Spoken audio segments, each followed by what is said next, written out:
Hello everyone. So this question was asked in CAT preparation target 100 group. It's a Facebook group और बच्चे वहाँ पे question पूछते रहते हैं and I just got this question from there.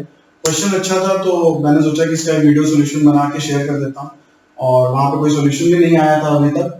तो ordering का क्वेश्चन है एंड अगर हम डिफिकल्टी लेवल को देखें तो मीडियम से डिफिकल्ट के बीच में होगा. More towards medium not towards difficult. I hope कि आप लोग सब लोग इसको सॉल्व कर लोगे और सॉल्व करके अपने आंसर को कमेंट सेक्शन में प्लीज पोस्ट करें and then check the solution video. So to download the PDF you can use the description में, वहां पे एक लिंक दिया हुआ है, उससे आप पीडीएफ को डाउनलोड कर सकते हैं. Now let's see the question. तो क्वेश्चन क्या है? Monica bought stationery items pen, pencil, eraser, sharpener, notebook and compass box. She bought these items one after the other. इसका मतलब है कि उसने जो आइटम्स को खरीदा एक साथ नहीं खरीदा, एक के बाद एक के बाद एक खरीदा. तो पहले मान लो पेन खरीदा है, फिर पेंसिल, फिर इरेजर, फिर so on. Not in this order, right? She had total rupees 200 with her. तो इनिशियल अमाउंट जो है वो कितना है? Rupees 200. Each item cost rupees 10, 20, 30, 50 या फिर 60. तो कॉस्ट क्या हो सकती है? 10 हो सकती है, 20 हो सकती है, 30 हो सकती है, 50 हो सकती है या फिर 60 हो सकती है. The cost price of compass box was rupees 30 more than her total spending as soon as she bought pen. तो यहाँ पे इसको समझने के लिए पहले एक ग्रिड बना लें. So we have item order, पहला आइटम, फिर दूसरा आइटम, फिर तीसरा item, fourth, fifth and six. यहाँ पे आइटम और यहाँ पे उसकी कॉस्ट. तो पहला पॉइंट क्या कह रहा है? क्वेश्चन करने से पहले सारे पॉइंटर्स को ठीक से समझ लो because that is the major thing in this question. तो पहला पॉइंट कह रहा है कि cost price of compass box was rupees 30 more than her total spending as soon as she bought pen. इसका मतलब मान लेते हैं कि पेन यहाँ पे खरीदा गया तो यहां तक टोटल कुछ कॉस्ट हुई होगी. ये कॉस्ट अगर रुपीस एक्स है तो कॉम्पास बॉक्स की कॉस्ट कितनी होगी? Rupees x plus 30.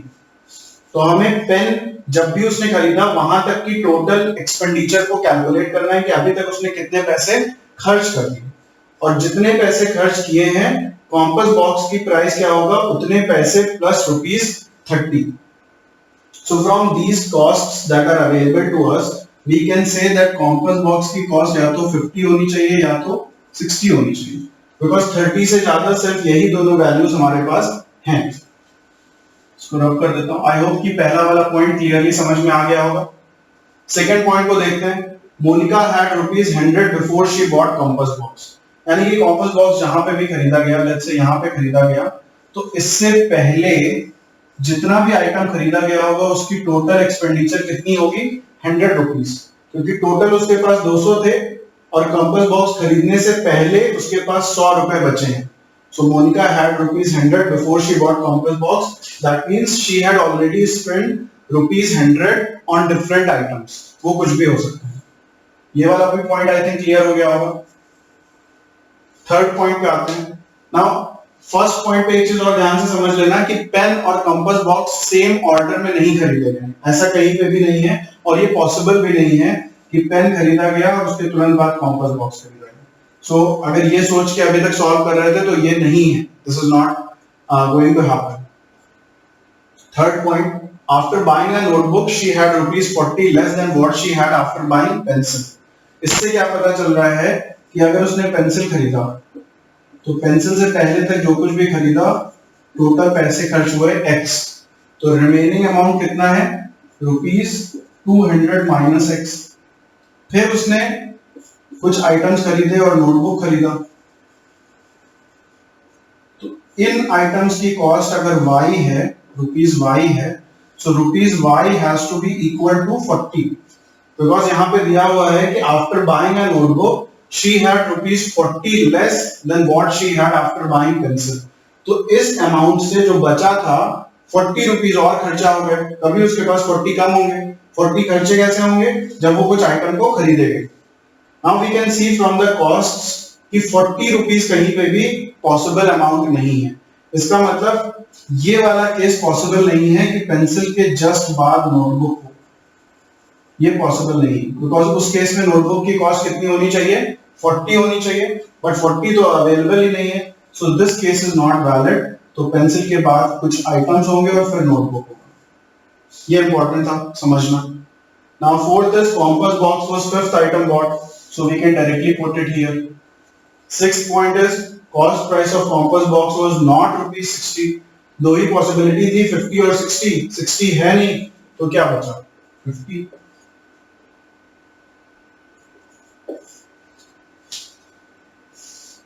Pencil and notebook were not the consecutive items bought by Monica, that we have already derived from point number 3।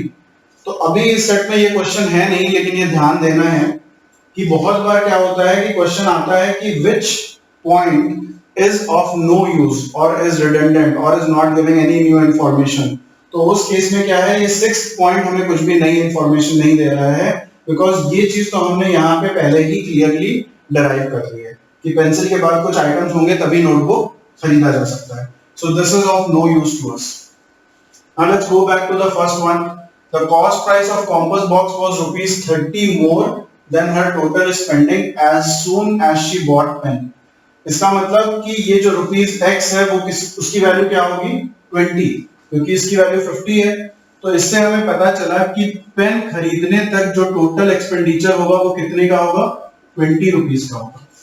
Now you can see from the costs available, एक cost 10 है और एक cost 20 है। So there can be two possibilities, एक है कि pen सबसे पहला आइटम खरीद लिया जाए, और दूसरा है कि पहला आइटम कोई और हो और दूसरा आइटम पेन हो जिसकी कॉस्ट 10 हो और इस आइटम की कॉस्ट भी 10।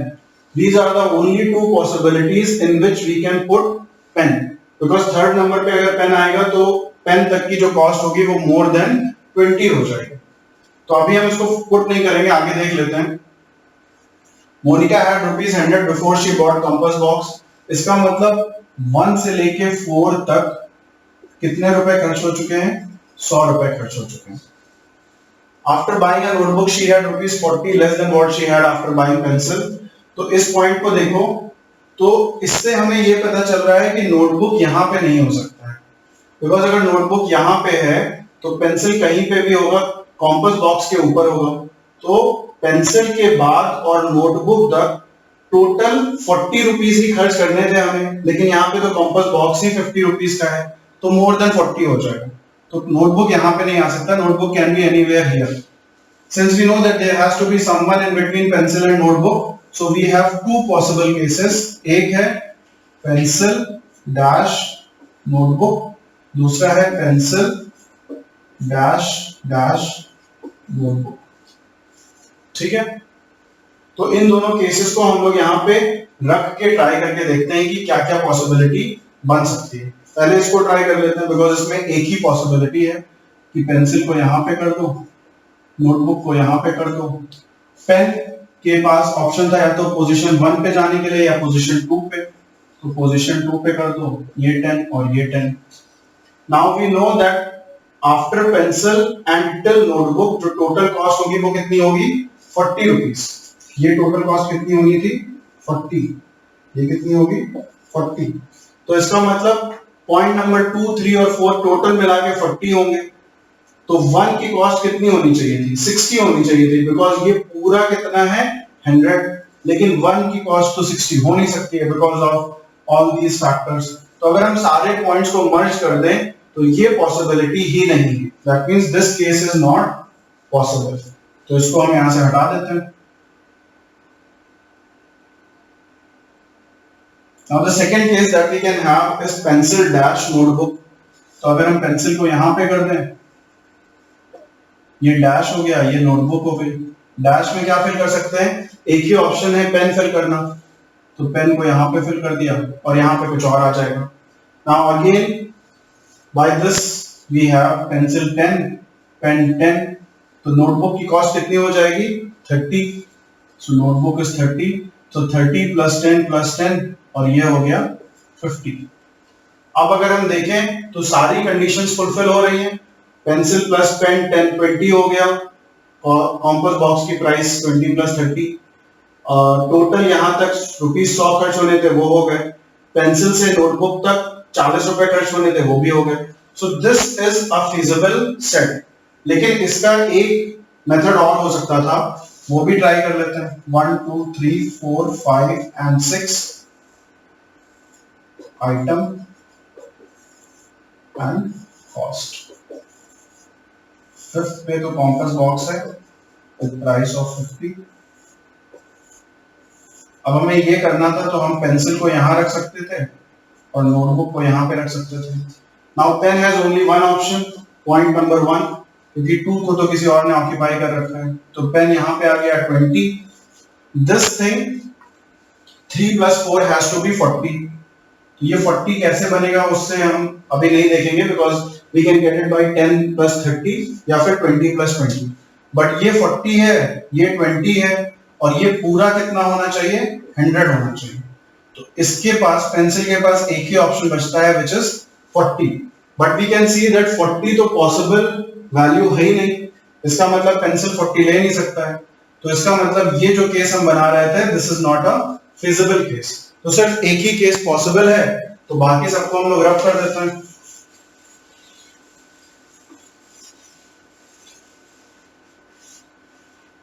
Now this is what we have, and we have two items left, sharpener and eraser.